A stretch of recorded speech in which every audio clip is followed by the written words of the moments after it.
I'm Suzanne Murdoch and welcome to Series 3 of Powering Productivity. Each episode I explore the energy that really genuine connections, expertise and being in your best flexible working environment can bring to you, your business and your whole life. So let's get started. Hello and welcome back after a bit of a summer break. And today I am delighted to be to re-welcome William Redpath from Manabu Learning and a big champion of Grow Remote. Now, William, we spoke a little while back around remote working. I know you're super enthusiastic and you do a lot to raise the profile there. And we were chatting around the culture and raising profiles and individual strengths and values that can be raised around the whole remote working ethos. And then we've had a couple of conversations since then around the call back to the office for many employers and, you know, what different approach can we take there? Can we bring an element of the remote working back in? And then we were also talking around what makes a successful hybrid team. So I'm really super enthusiastic to learn your take on that and what you're hearing right now.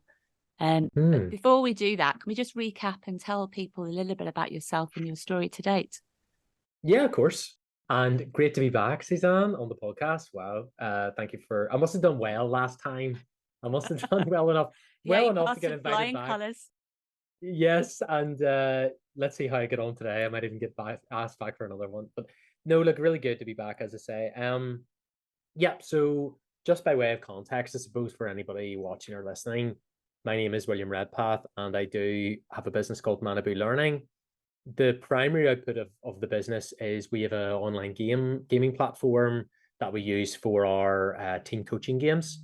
So over the last few years, and really around the start of that COVID period, I created the business and used, I guess, these games that I created as a way to bring remote teams together. So obviously at that time, that was the main way people were working remotely because they couldn't come together and work in the same office space. So there was real need at that time to find a way to keep people engaged. I think we'll maybe get into that term itself in a sense and what really that actually means maybe during this conversation. But nevertheless, companies needed my services and I was able to support them with some of those games. And, you know, to date, like many businesses, the business has changed and developed along a bit like remote work has as well, and hybrid work and how that's been impacted by the last few years and some of the challenges that we've seen. But primarily where it's at and what we do has largely stayed the same. We still work with people day and daily. We still work in people development, and we still try and be creative and innovative with how we do that as well. And just as a slight footnote to that introduction, you mentioned about my Grow Remote stuff. So as you can imagine, through the stuff that I do, it does bring me into contact with companies that are digital first, you might say, or remote first. So quite often they're working in a remote way and sometimes hybrids, but usually they're one of those two things. And that then brought me into contact with the not-for-profit organization Grow Remote.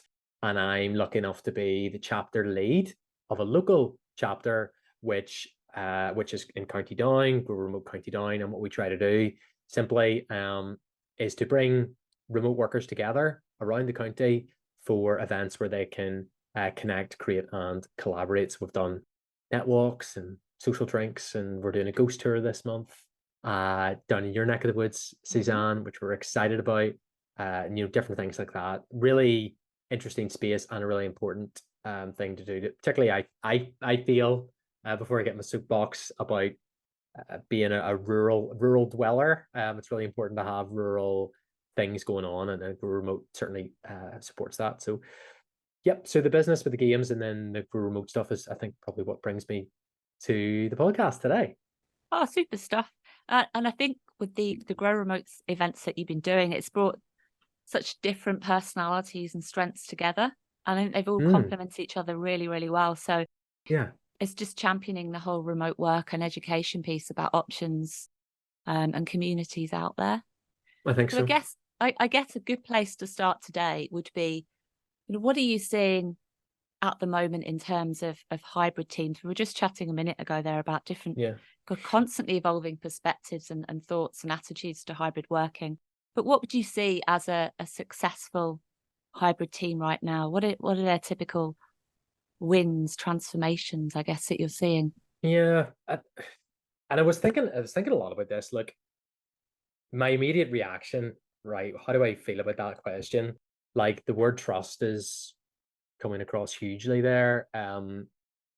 Because when you're working at distance, when you're working at a physical distance from the people, you need to trust, whether you're the line manager, business owner, organizational lead, whatever, that people are getting on with their work and they're doing what they say they're going to do. People feel like when they are in an office, and I think it's not controversial to say this, people feel like there is more of a sense of control over the work being done because they can see people, and this has been traditionally how it's worked. So for me, whenever I'm looking at teams, and then I do try and stay up to date with what's going on industry wide and speak to likes of investors and people that are doing some fantastic and actually transformative work and how they have changed as an organization and some of the things they're talking about with companies and organizations around this topic. But how that trust manifests itself, and I would say that when you've got a high performing hybrid team, there's a very, very high level of trust, which is usually coupled with a very high level of autonomy as well. So people that not only are trusted by management, but trust each other, that they've got each other's backs and they can get on with the work. That is something which I guess inevitably is built over time and is done with intention. So teams that know that this is potentially a blind spot, potentially a weakness, that we don't work together and what things could be missed, will always create a challenge. So I think teams that are intentional about that know that these potentially could be issues, could be communication problems, could be trust issues, whatever. Teams that are then going to work on those do reap the benefits. So I think that's kind of my emotional response. I would say, and not that I want to jump the gun, but how prevalent is that at the moment with regard to the conversation around hybrid work, around remote work locally? I'm not so sure, Suzanne. I'm not so Mm. sure. I think you speak to people that would have touch points with larger organizations, organizational leads. The sorry thing, I think, is that I'm not sure we are there in terms of a national conversation. I think I've mentioned this to you before because I do feel strongly about it. But sadly, I'm not sure that level of trust is there, because what we are seeing, the reality is that we are seeing a normalization, return to normal. If you're listening to this, I'm doing little inverted commas. But we are seeing that, and that I think will continue to be the direction of travel. Even I mentioned to you earlier, Suzanne, I was going to my old school this morning to talk at a young enterprise event, and I was really grateful to get the opportunity to do that. But having no kids and not used to doing the school run and driving into the middle of Lisburn, which is, if you're not from this neck of the woods, is the second biggest city, I think, the second biggest, or it's a big place anyway, in Northern Ireland, a few schools and a lot of people going to work. I was thinking to myself, my goodness, I don't miss being in this rush hour, but it's there, the rush hour is there. It takes a long time. So this is another way this manifests itself. But like, your question simply was about hybrid work and what makes a good high performing team. I think trust is a huge part of that. That has got to be the objective. How do we create a higher level of trust? And obviously within that, there are different strategies we can employ and tactics we can use. But I think if you've got that, you're a really good starting point. And ultimately, to finish, I think that's not going to be different to any team, really. Any Completely agree. team has to have trust. And I think that, Whether they're in the yeah, office or a mix of a hybrid. correct, of course.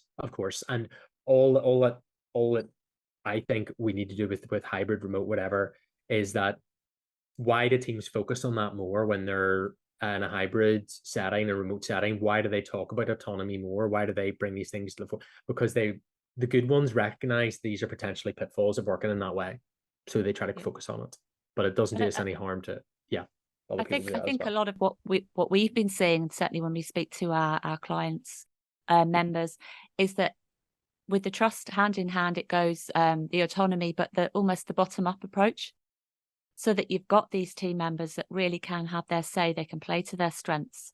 If they think there's a better way of doing things or different approaches, they're really listened to and adhered to, and it filters through the teams and the organisations into that trust, those relationship building side of things. And I think for me, that's a big win, because that's organically how your team and your business is going to grow, with that creativity, the new blood coming through. I remember, I agree. And I want to add this though, because I think this is an alert point. I remember watching Dragon's Den. Here's a reference for some people, but Deborah Meaden is obviously a veteran of that program, and clearly someone with a high level of business acumen. And she was talking to somebody that was seeking investment in their business. And I think it was like let's say, play school or nursery type concept. And they were running it in London. It was quite successful. And they were looking to grow that nationally, right? And she turned around to them and said, I think the reason why this is so successful, congrats, by the way, is because of you two, these two women that were running the business locally. And I'm hopefully going to land somewhere at this point here, Suzanne. But basically, she turned around and said, listen, you're trying to scale this, that's fine. But what you'll find is most people will disappoint you. Okay. And her view, which I think is a view shared by a lot of people, corporate leaders, unfortunately, that have been stung, that have had bad experience of hiring the wrong people in the wrong roles. I've done that as well. I've had hired people and it's been a disaster. We all have, I'm sure, and they've let us down. So inevitably, then it's that whole thing of once bitten, twice shy. You start to trust less. Your default position goes to, well, I'm not going to trust actually until this person earns my trust. So then your natural inclination is to, when someone who's in work for a week says, can I work from home? Your natural inclination is to say no, because you're like, well, I don't really know this person. I don't know if they can work independently. I don't know if they're going to do a good job. So there's a bias then towards working in the office and doing that commute that I've tried to avoid, as I mentioned earlier. And I guess for me then, thinking about that, we try to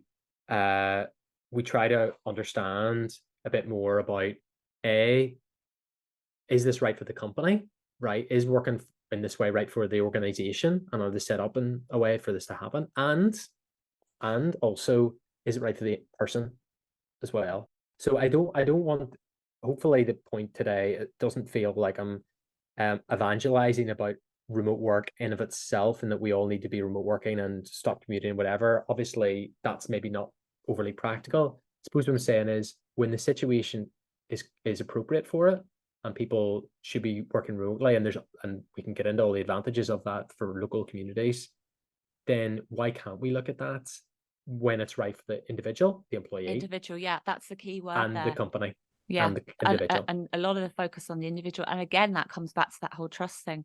But it's funny, I'm just picking up on your Dragon's Den Yep. analogy there. I was listening to the Stephen Bartlett podcast. I don't know Oh if yeah. you've heard any of his episodes. And Yeah, he was great. interviewing Karen Brady. And she was saying, people typically think they can't come to me with an idea or an approach or their thoughts because I'm just going to completely dismiss them. I'm this high-flying entrepreneur. But she said it's completely the opposite. She puts herself in their shoes. She generally takes people on with the same values and goals that are aligned with her. So it's as if she automatically has the trust and the vision in those people, because she can see herself in them. Say, I don't know, it's an 18-year-old. She can see herself as that 18-year-old in that person. I'm trying to get back to the point here. And she completely listens to them and gives them those deep listening skills, reflects on that. And she's very genuine with her approach. She will always invite people in. The door's always open with her. And more often than not, she will take those views on board, and she's very quick at implementing them into her business, which again is very much down to the trust, the individual aligning the goals, values, visions. And I think all of that is part and parcel of a successful hybrid team. Yeah, like, and I love the way that she presented that as well, and I must check out that episode. Like, because I guess perceptions can be deceiving in a sense. I'm not sure that's definitely not the phrase, but what I'm trying to say is I recognize that experience, and particularly as like when I was slightly younger than I am now, but I remember going into like directors and people in organizations, and it's quite an intimidating thing to do, right? And you say this idea or you want to disagree with something, and you're met with this kind of like icy stare or the cold silence, bemusement. Usually wasn't my case, but I think though the thing about it is what I learned after, like after maybe that conversation or after I left the room and then I heard, later, the director that I was in with spoke to somebody else, said, "Oh, William, this really good idea for da da da da da."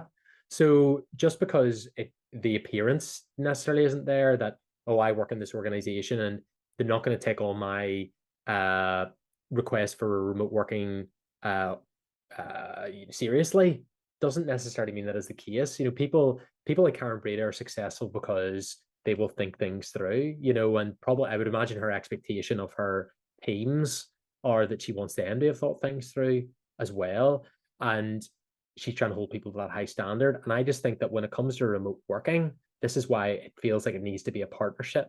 You need to feel like we're talking about what makes a successful hybrid team, but it needs to be right for the individual. It needs to be right for the organization in terms of they feel like the performance that they require of that individual is there, and the individual also feels like when they turn on their laptop on a Monday morning that they don't necessarily need someone to call them into a team meeting to get on with work and to motivate them. They can just get on and do that themselves when they're a self-starter. So this is the feeling that I have around that. And like you said, I think that trust cuts both ways then. It's like making sure that's in place so it works.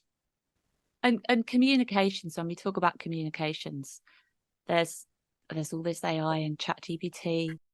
What is a good balance now between the whole human-centric element and the tech side of things? How often should teams be chatting? Say, take a completely remote team. How often should they be on the phone or doing these Zoom calls face to face as opposed to using Slack or email, for example?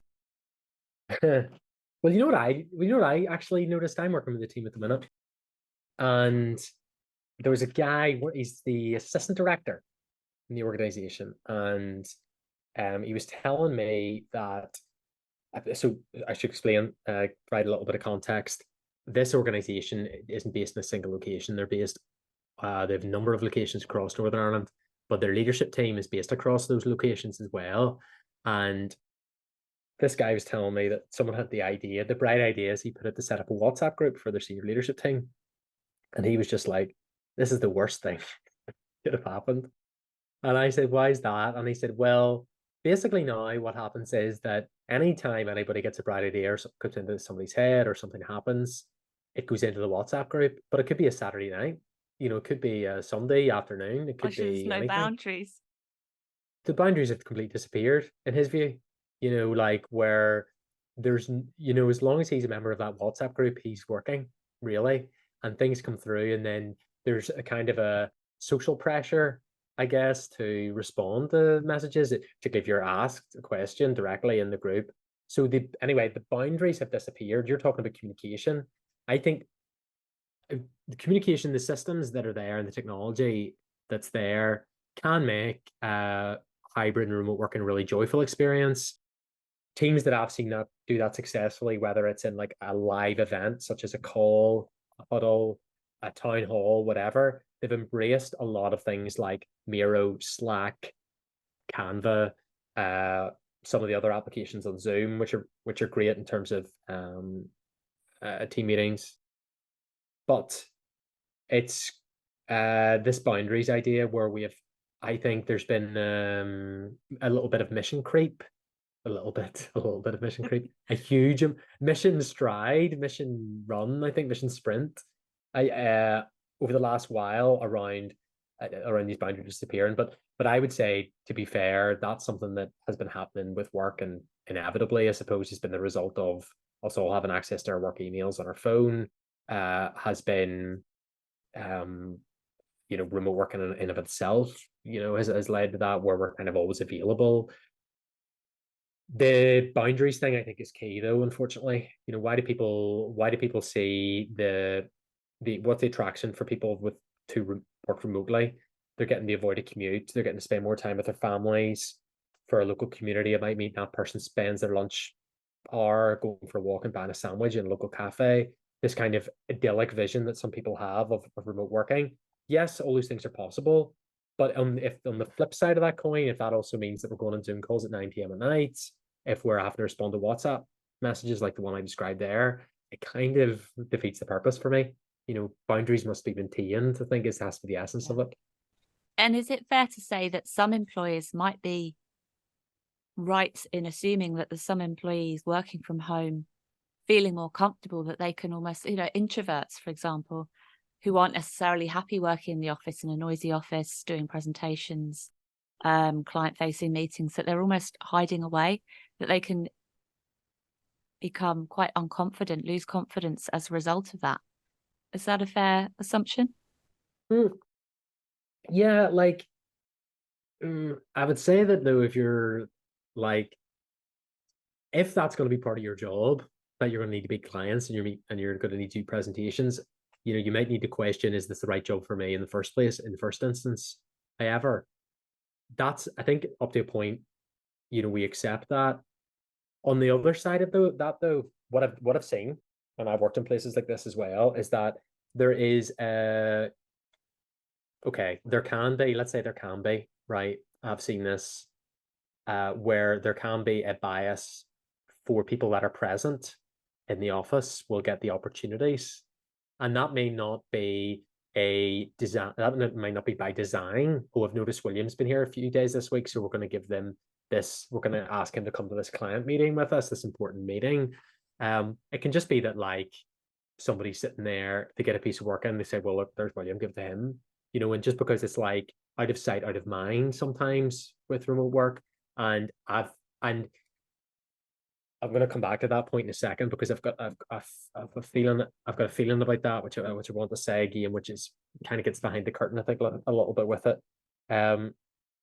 But I guess your question, which I think was about introversion and does actually remote work allow space for those people? I think it does. I think that actually the world of work suits extroverts in a physical office. It's designed for extroverts in a sense. It's biased towards them. I'm someone, I feel like, I was speaking at a school this morning, but that comes quite naturally to me. We were driving in, and my fiance said, well, what are you going to say? And I said, well, I'll just, do my usual, talk about my business, whatever. And she couldn't believe that I hadn't written all this out and practiced it and da, because I've just been exposed to that world more than she has, and it's easier for me. So I think that it does favor extroverts, does then, in theory, remote work and the emergence of remote work provide more access to these opportunities for people that are introverted, and then won't have to go through the same rigmarole. Yeah, I think it does. What I'm saying in practice, though, is that there is still work to be done to make sure that there is equity, because actually, as I've mentioned, I think that does happen. And I would also say that while some organizations will pay lip service to they have a remote work policy and this is the policy and this is it, you can go into those organizations and you will hear people in senior positions speaking informally that they want people back in the office. So there's a tug of war going on between what the external policy says and the actual realization of that policy on the ground, which then leads to people who are in the office getting more responsibilities and more opportunities, I think. So yes, I agree. I've heard that a lot. Flex washing is the term they're using. Yeah, so I think, yeah, absolutely, I agree with you. I think in theory, tremendous. Absolutely, I think that's where we need to get to. I'm just saying, in practice, I'm just not sure that I've really seen that work very well yet. In terms of that equity, that's I guess what I'm seeing. So let's move on to the whole Okay. people being moved or called Yeah, back to the office. sure. What's your take on that? What are you seeing? Are there more agile ways that we can do this? And just coming back to a point you raised there, do we need to redesign the workplace? So, for example, co-working, flexible office spaces have lots of different environments for different personalities. So you feel more comfortable, you're your natural self, your strengths can come out. You're not necessarily going to hide in certain environments, but you feel more comfortable and you're going to be at your best. Hmm. Should workplaces reflect that sort of approach? Are there other agile ways of working that you can think that would help bring people back to the office and give them that choice? The obvious one is obviously going to be hybrid working, but a lot of companies are saying no, enter that, back to the office, full stop. Well, it sort of depends. I'd say there's different populations as well, right? So, um, what am I seeing? Right. I live in Northern Ireland, which is a small country, and it's got really one large urban centre in Belfast, and it doesn't take that long to get there. I appreciate there's people living in the Northwest, never want to dismiss them because they get in trouble, and it would never intentionally do that. But the majority of people in Northern Ireland live in the east of the country, and uh, therefore it doesn't take, in theory, that long for them to get into Belfast. Why am I saying this? Well, it's quite easy then for organizations, and reasonable perhaps sometimes, for them to say, look, we want you to come into the office for a meeting. It's only going to take 20 minutes to drive there. However, if you're living in the Republic of Ireland and you live in Galway, or you live in Connemara or West Cork or something, and your office is in Dublin, then coming driving 4 hours there and then 4 hours back maybe isn't the most reasonable request for an employer to make for somebody to come to the office. So there's different populations. I'd say remove that again. And there's an organization I work with, technology company, it'll come as no surprise in terms of what follows, but they have workers that are based across the world. So they're remote workers, but they're based in New Delhi, they're based in Australia, whatever, and they're working for a company in Dublin. So they've never been physically in the office. They've never been there physically. And it's then how do we accommodate the needs of those people? What I'm seeing though, and as someone, as I began that point, as someone that lives locally and therefore my networks locally, and I speak to a lot of people locally, is this normalization. This is the reality. The reality is that employers are eager to get their employees back into the office. And where they have not succeeded yet in that, they're trying other ways to do it. One thing that's happening, and where there's good and bad and everything, right? So some there will always be those who try to coerce, which I think is obviously the wrong thing to do.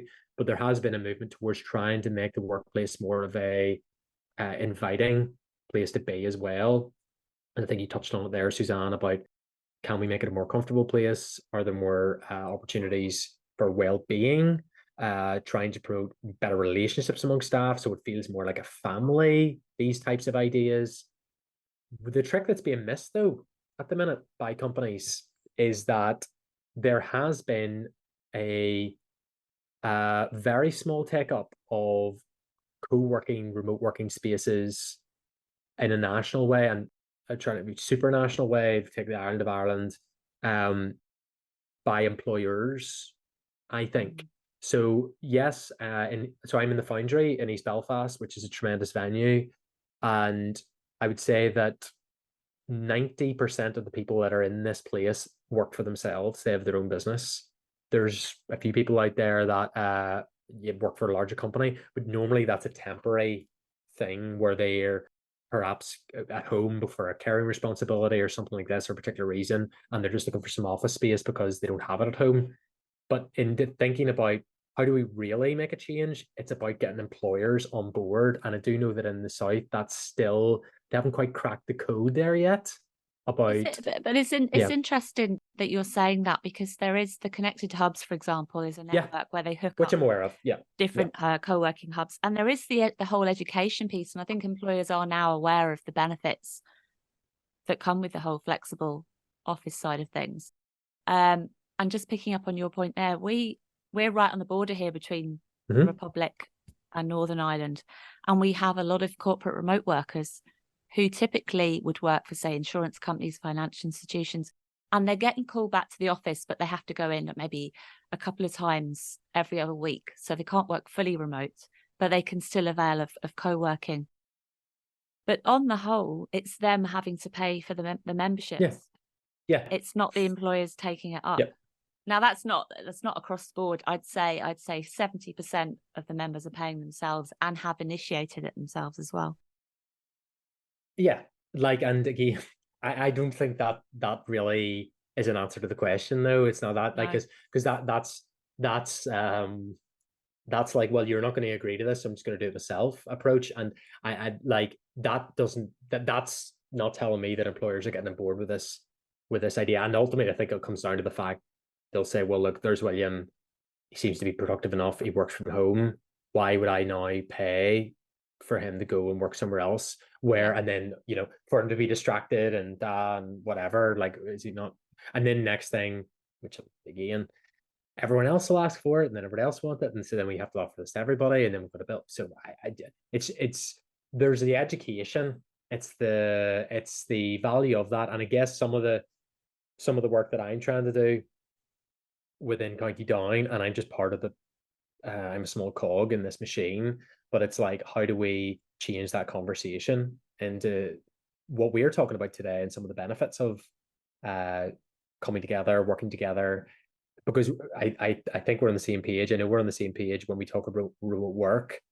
It's important to define that as not working out of your spare bedroom. That's not necessarily what we're saying. That might be an aspect of it.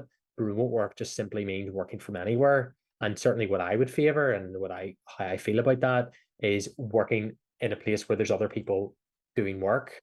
So it just doesn't mean driving into the center of Belfast to do that. That's why I like the word agile, because it's not just about Sure. the physical environment. It's about your surroundings from a human centric perspective as well, and your setup, the people that you're working with, the ways you're working, your attitude, your perspectives. But just coming back quickly on the whole employers, I think another bit of feedback we've got is that they are potentially interested, but they want an ease of contracting. So they don't just want all these different co-working spaces around the island of Ireland. They want one simple contract. They want one touch base, one point of contact to initiate all of those co-working spaces, which is doable. It just needs done. Yeah, there's an opportunity for you, Suzanne. Yeah.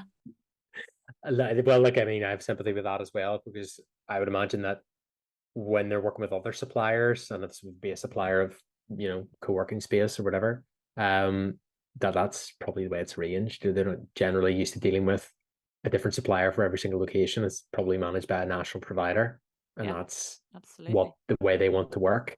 There's an opportunity there for somebody, I think. Overall, I've been working from this location, albeit it isn't Belfast. Technically, it's in East Belfast, but I can see, I'm looking at the window, I can see Victoria Square, the dome, from here, so I'm not too far away from the centre of town.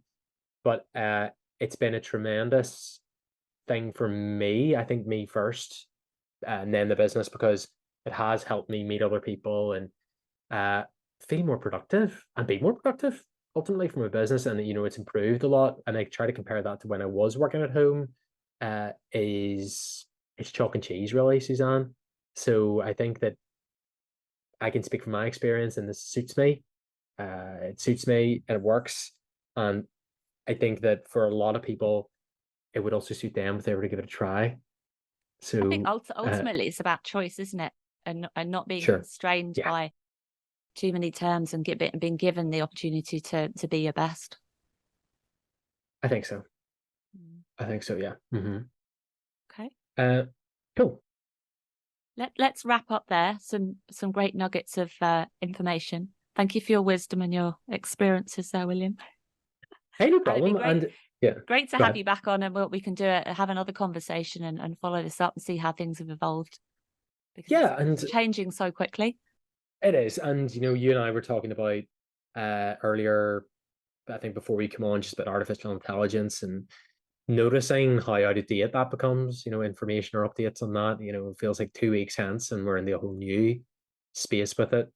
And to an extent, I think remote work is the same. And like you said, I think it's a really lovely point to make around choice. What do we want? I think we want options ultimately, and the opportunity to work maybe in your local village because there's a co-working space, the opportunity to work at a home in a home environment which is suitable for you and allows you to do your best work, or indeed go into the office that's a welcoming place that you want to be in. I think if you had the option of all those three, I could totally see a very happy working life and a balance with that where you could be doing all three, and why not? Absolutely. So let's keep working towards it. Okay, until next time. Sounds good. Thank Thanks. you. Thanks, William. Thanks for listening. You can find more information in the show notes or on our website, thehubnuri.com. While you're there, why not join our mailing list so we can keep you in the know about everything we're up to? And don't forget to subscribe to our podcast wherever you listen so you don't miss an episode. Powering Productivity is presented by me, Suzanne Murdoch. It's produced by Emily Crosby Media.